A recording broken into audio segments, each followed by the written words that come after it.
Nah baru gua ngeliat tuh orang pada di dalam gitu pada zikir. Di dalam ruang utama. Cuman pakai band. Oh. Jadi gimana awalnya tuh bro?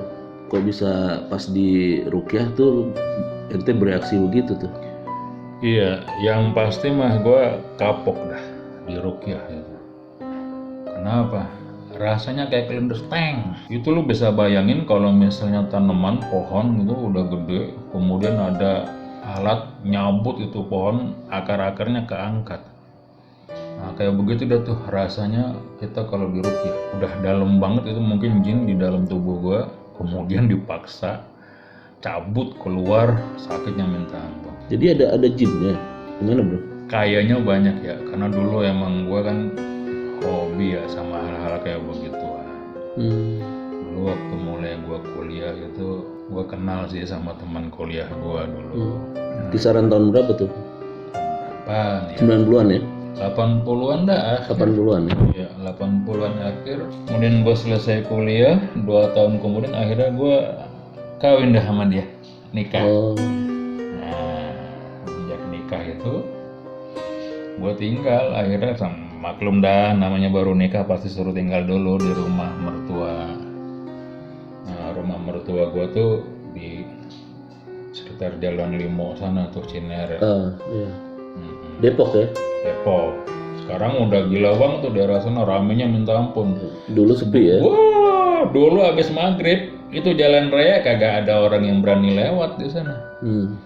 Bukan cuma takut sama jin, takut sama begal juga zaman dulu daerah sana. Nah, itu emang waktu gua selesai. Awalnya waktu gua nikah tuh. Waktu gua nikah, gua perayaan, gua kerja di salah satu perusahaan BUMN. Setahun gua kerja di sana, kemudian gua nikah. Nah, emang waktu gua nikah sudah mulai ada yang aneh sih. Jadi waktu biasa kan kalau habis nikah, acara nikah kan ada salam-salaman tuh. Iya. Kan? Pas resepsi mungkin. Lagi di resepsi, lagi resepsi. Nah, gue lagi salam-salaman, tiba-tiba ada orang bilang sama gue tuh, waktu dia salamin gue, terus dia agak dekat ke gue, terus bisikin, sorry pak, ini kayaknya nggak bakalan lama ini. Awalnya sih gue kaget, cuman gue nggak peduliin, karena emang terus. Tapi ngerti maksud omongan itu ngerti? Kagak, makanya gue nggak peduliin. Jadi emang nggak ngerti maksudnya apa ya? Kagak ngerti maksudnya apaan, cuman emang feel gue karena istri gue ini kan lumayan ya, dari sisi wajah lumayan, dari sisi kecerdasan lumayan, dari sisi kekayaan juga lumayan, jadi mungkin banyak aja orang yang naksir dia juga gitu. Nah cuman gue nggak ambil pusing lah, yang penting kan gue udah nikah, udah kawin sama dia. Nah cuman memang sekali-sekali terlintas sih apaan ya maksudnya. Tapi nggak kenal orang itu yang ngomong, nggak kenal bro? Nggak kenal, kayaknya sih dari kalau nggak temen kerjanya dia, kalau nggak keluarganya dia dah, nggak jauh-jauh dari situ dah. Cuman feelnya kayaknya temen kerja kayaknya. Dan ngomongnya berdua aja waktu itu lah? Iya, langsung dia tempelin badannya bisikin ke gua, ngomongnya begitu. Cuman gua nggak ngeh aja orangnya bagaimana, karena kan dia bisikin ya. Setelah itu dia langsung jalan. Nah ini pas agak kejadiannya begitu gua tinggal di rumah mertua itu, gua biasalah namanya orang baru kan, nongkrong dah di warung-warung dekat rumah mertua, ngobrol-ngobrol. Nah cuman orang warung kopi ini ngomong sama gua, mas itu mah dulu rumahnya bapak mertua ya? Iya, bapak mertua maksudnya. Itu sarang tuh, kagak ada orang bangun terkenal dah angkat tiba-tiba, kita juga heran, katanya itu rumah berani amat dibangun di situ, sebegitu gedenya lagi. Gue sih paham ya maksudnya, bahwa maksud dari itu angker, karena emang begitu gue masuk rumah itu hawanya hawa dingin sih. Cuman kan karena kita ya namanya dulu orang pendidikan ya satu, yang kedua kagak ngerti masalah gitu-gituan, akhirnya kita cuek-cuek aja. Nah cuman memang setelah beberapa bulan kejadian gue tinggal di sana, tiba-tiba ada keluarga dia sih main ke rumah itu. Terus malam-malam kumpul lah biasa kita seperti keluarga. Nah si keluarga ini, orang yang datang ini ngasih tahu tuh kalau di kolam renang ada mustikanya tuh. Gitu. Mustika apa? Gue kan gak ngerti ya. Gue tertarik. Wah apaan tuh? Nah, akhirnya gue sama dia sama temennya sama adik ipar gue yang laki-laki jam 1 malam tuh di kolam renang.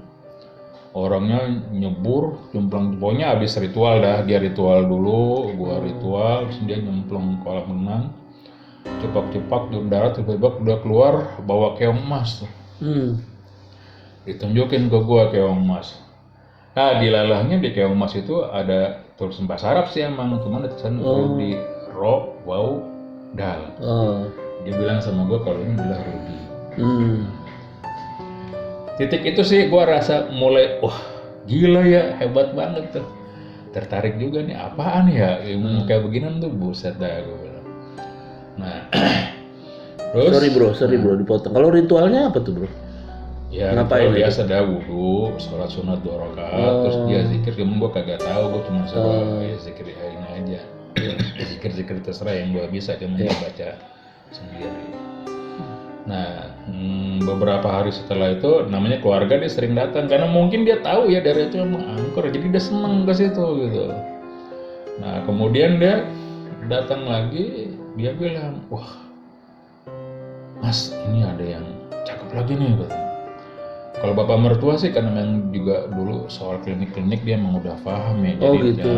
Cuman dia kagak ikut campur, dia nggak, udah biarin aja, nah namanya juga saudaranya sendiri, dia nggak terlalu banyak ribut karena memang dia paham juga sih gitu-gituan. Ya mirip-mirip kejawen gitu dah, gitu kalau bapak mertua. Nah akhirnya tiba-tiba gue udah jadi ritual lagi, kemudian dia, tapi bukan di kolam renang nih, di halaman depan. Sama sih gue, ada ipar gue yang laki-laki sama dia sama temennya.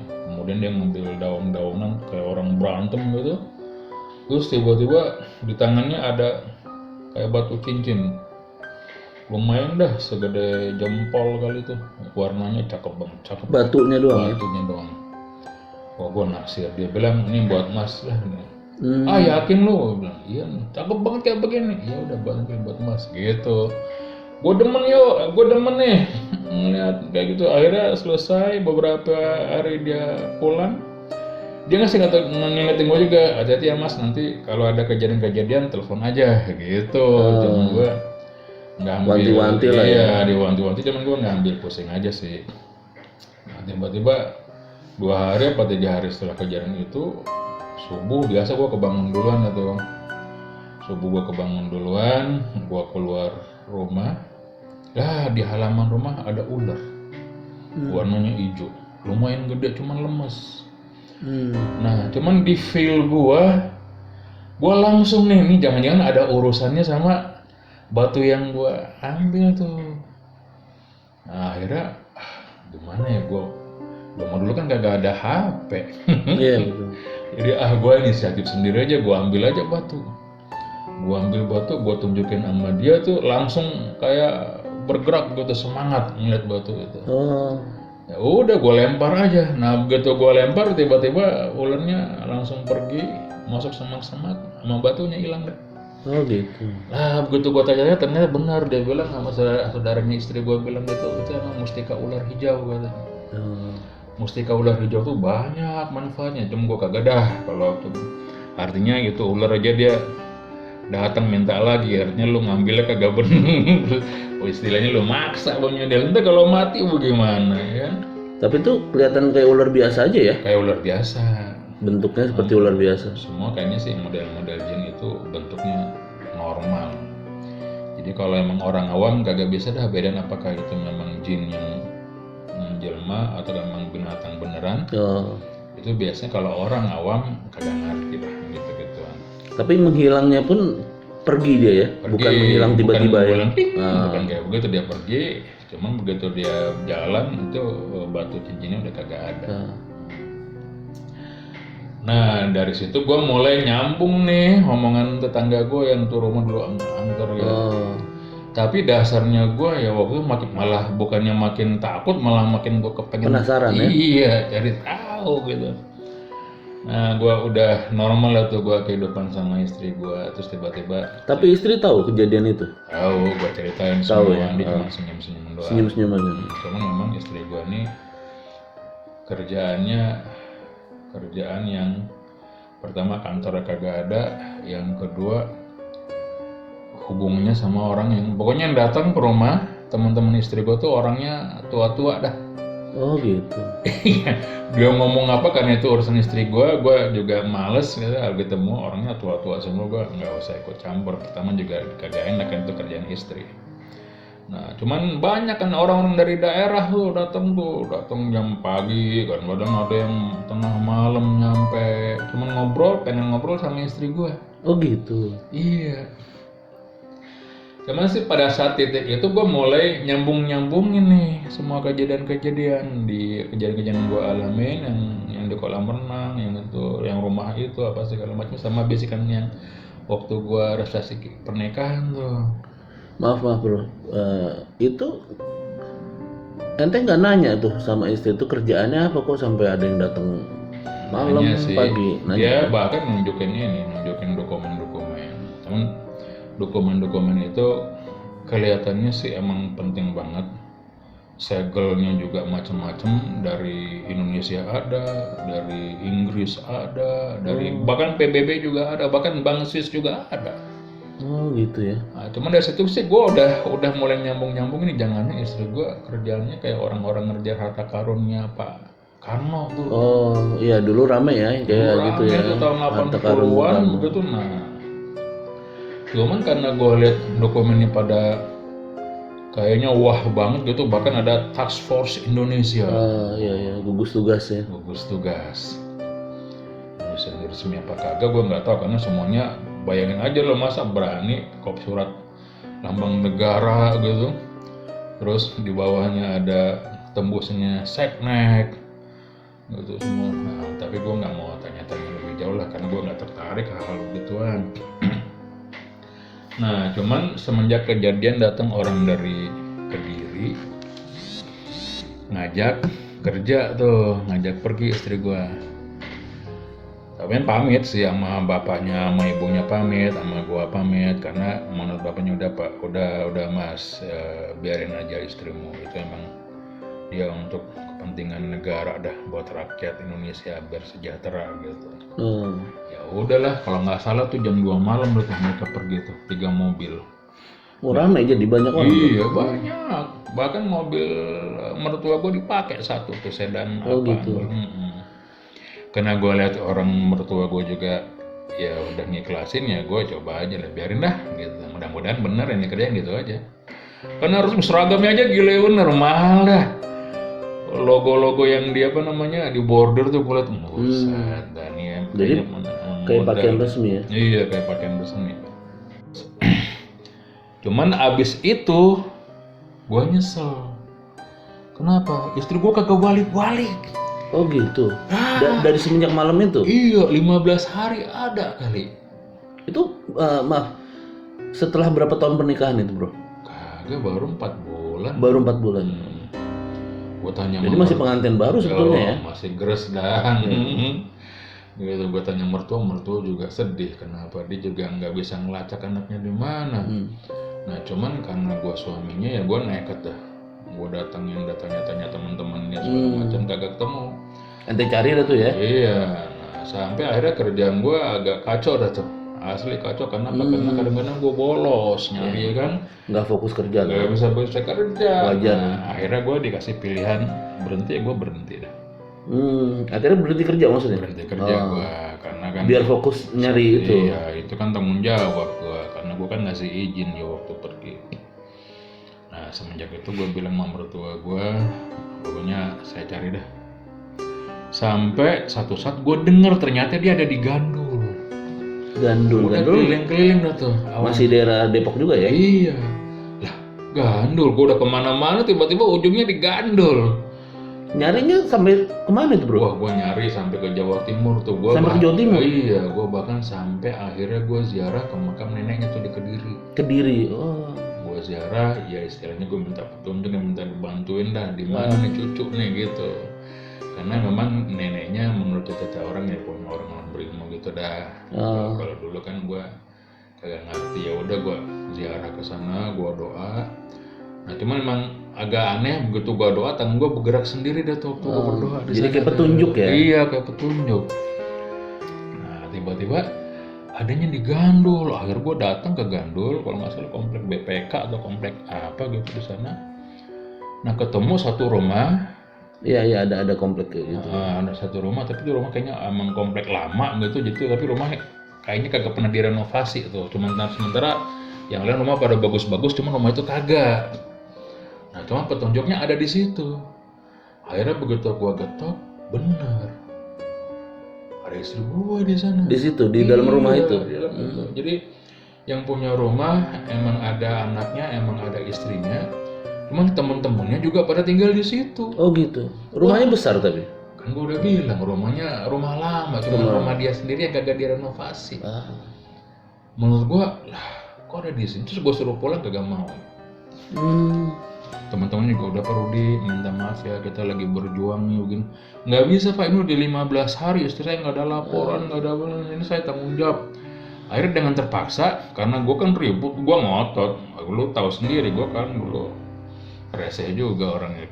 Akhirnya mereka daripada takut nanti nggak enak sama tetangga, teman-temannya sama termasuk yang punya rumah, bujuk udah suruh pulang. Istri gua nggak mau dah, disuruh pulang nggak mau. Alasannya nggak mau kenapa, bro? Dia lagi berjuang katanya. Tapi nggak menjelaskan berjuang apa gitu nggak ya? Kagak, cuman yang pasti urusannya sama masalah-masalah gaib. Masalah itu ya. Karena urusan sama harta karun, mitos, legenda itu ya. Cuman akhirnya dia bilang karena daripada ribut sama tetangga, urusannya nanti RT RW bukan sama polisi, lebih ngalah aja dah katanya. Akhirnya mau tuh. Yang lebih gua kaget adalah pada saat itu istri gua keluar dia harus pakai kacamata hitam.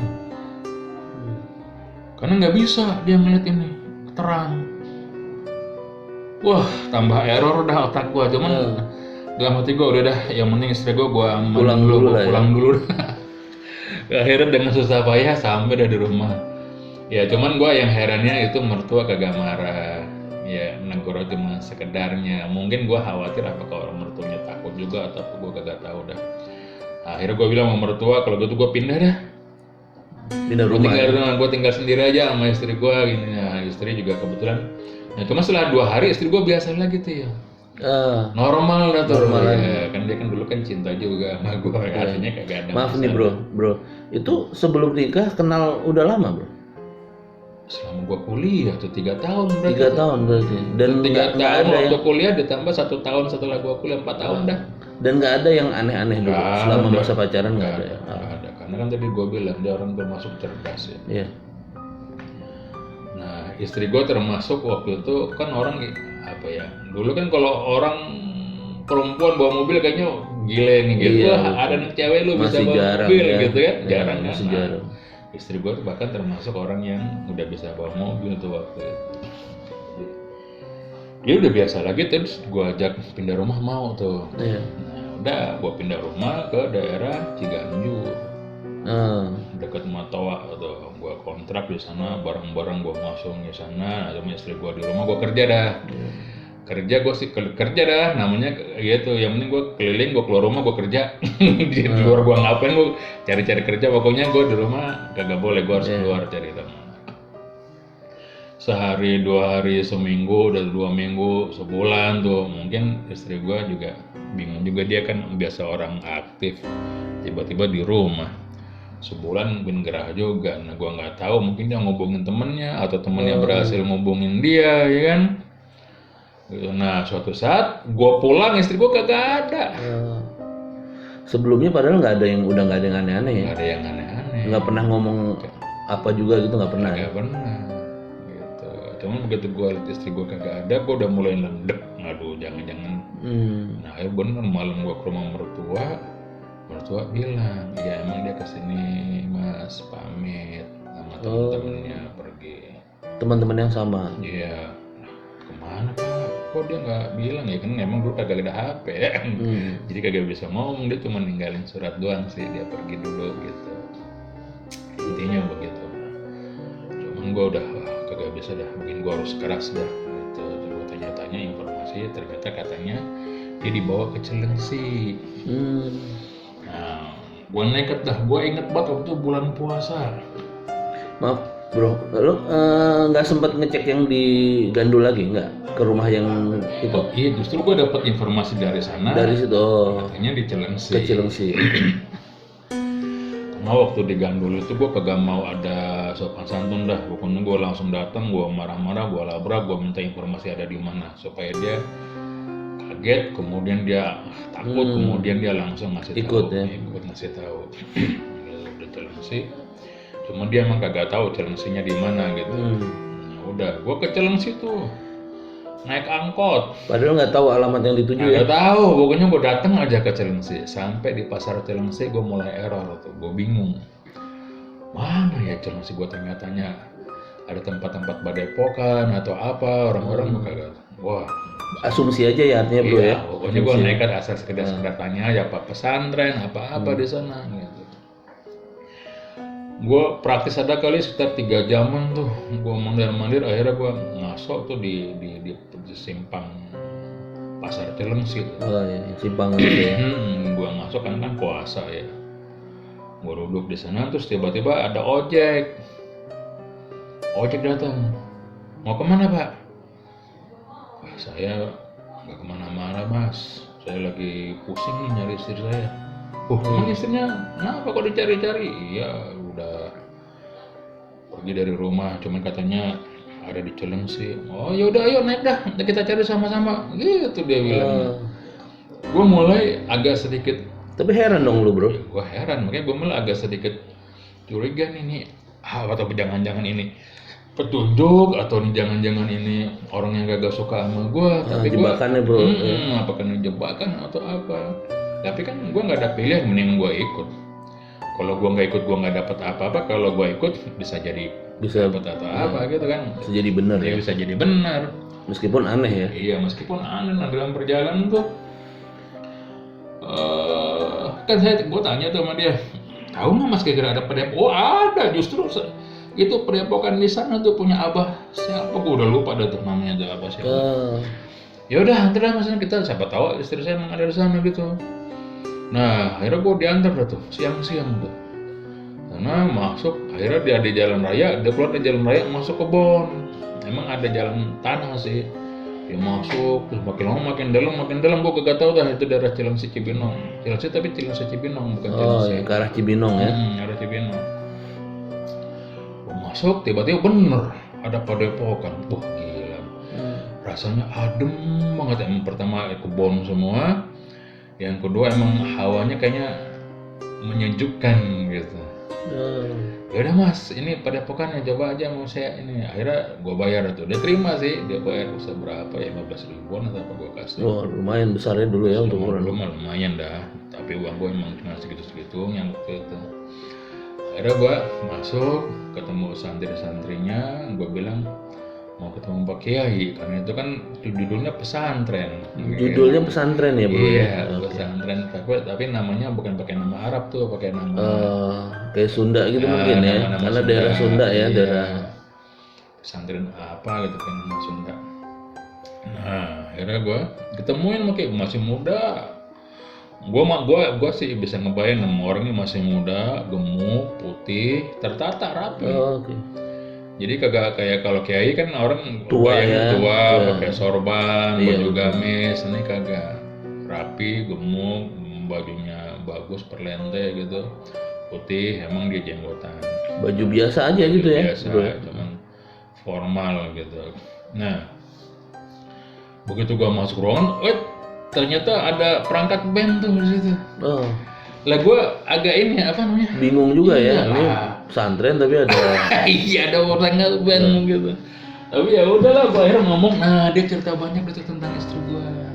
Jadi kenal dia bro? Iya, itu gue tambah kaget kan, istri gue ternyata bukan orang sembarangan istilahnya dari sisi ini ya. Titarah atau apa gitu istilah, apa sih?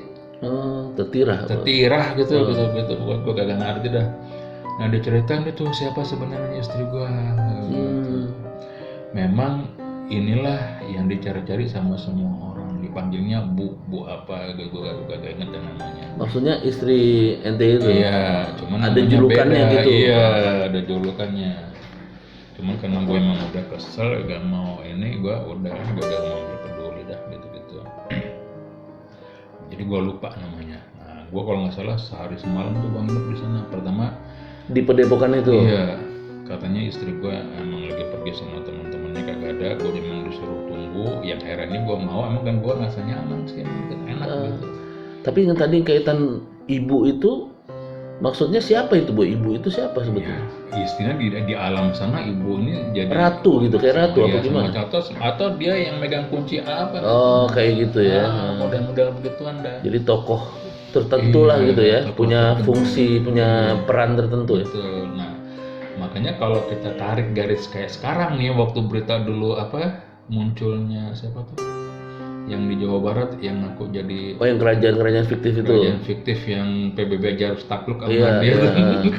ngerasa dia Itu yang ada nyambung mungkin ya, Bro ya. feeling gue sih kayaknya nih model-model zaman Model-model begituan itu. nih ya. Ah. Artinya dia ngerasa punya uang banyak banget, kemudian Iya. dia merasa dia bisa ngatur dunia nih kayak Oh, gitu iya, nih. iya. Ya kan bayangin aja lu sampai di depan TV berani dia ngabung kok Iya, Panglima ini kan, bahkan PBB takluk sama dia. Nah ini apa yang dia sampaikan itu mah sama banget sama yang dia Iya, sampaikan tuh.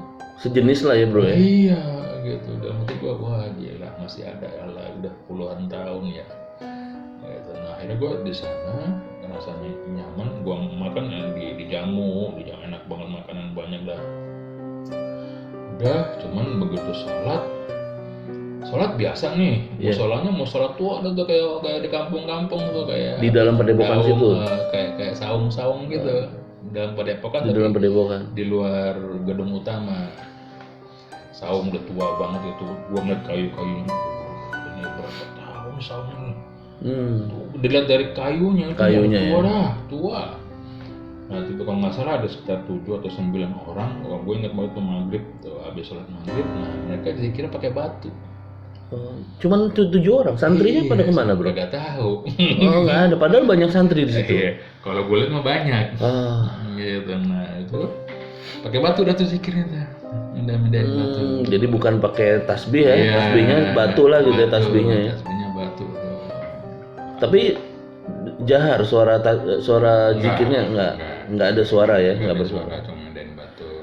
Ya gue ikut zikir dah saya bisanya gue. Nah selesai itu sampai Isya, gue di sana bareng-bareng Isya sholat tadi, selesai Isya mereka pada zikir, gue kembali dah ke ruang utama. Ya. Nah baru gue ngeliat tuh orang pada di dalam gitu pada zikir. Di dalam ruang utama. Cuman pakai band. Bandnya lengkap gitu, Bro. Bandnya ada gitar, maksudnya drum gitu. Lengkap, tapi suara yang dominan adalah suara drum. Sambil orang-orang pada zikir. Suaranya keras, zikirnya kedengeran. Nah, cuman apa zikirnya? Allah aja. Gitu. Udah gitu, gue kan, gue udah mulai error dah. Yang begini-begini gue udah kacau banget dah.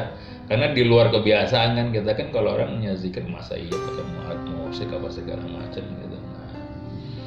Tapi waktu itu gue pernah di Jawa Timur tuh, emang iya. Jadi daerah Malang, kalau misalnya daerah Belimbing itu emang ada suatu apa ya kayak Padepokan, tapi memang mereka tetap pakai bahasanya pesantren. Nah ini pakai bahasa Arab nih, gue inget banget nih. Nah itu emang si kiainya waktu gue sempat seminggu atau 10 hari di sana. Sama kiai waktu keluar beli apa namanya speaker yang memang apa ya yang powernya besar lah ya. Tapi begitu mereka ada apa namanya ada macam kaset gitu. Jadi emang suara dum itu dominan.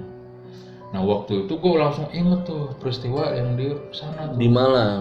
Enggak, waktu gue di Malang, gue langsung ingat. Terus ini kan gue di Malang kejadian beberapa tahun setelah gue dari itu. sana. Gue nyambung sama nih. Zikirnya kayak ngikutin gitu gue kan. Cuma gue gak ngerti, gue nggak. Cuma kalau yang di Cilengsi pakai band live, kalau yang di Malang pakai sound aja. Sound doang, speaker tuh emang gede, speaker gede tuh asli itu. sama-sama sih pesantren, cuman yang di Malang yang pakai namanya bahasa Arab ya. Kalau yang itu emang Padepokan dari sini pesantren yang pakai bahasa Sunda. Nah, udah akhirnya gue nginep tidur di sana, subuh-subuh gue dibangun, gue pulang gak pamit sama kiainya. Yang penting gue udah ketemu, gue udah dapat nasihat sama dia, gue udah gak tenang.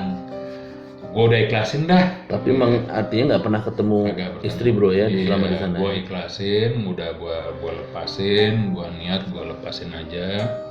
Akhirnya gue didoain sama kiainya, gue pulang jalan kaki, kagak ada angkutan dari. Nah begitu gue keluar, gue ngeliat jalan raya sih. Akhirnya sampai jalan raya, begitu gue lihat ke atas itu tuh konveyor ini nih. Konveyor semen Cibinong tuh yang bawa yang belt yang Belt yang buset, ternyata gue di pabrik.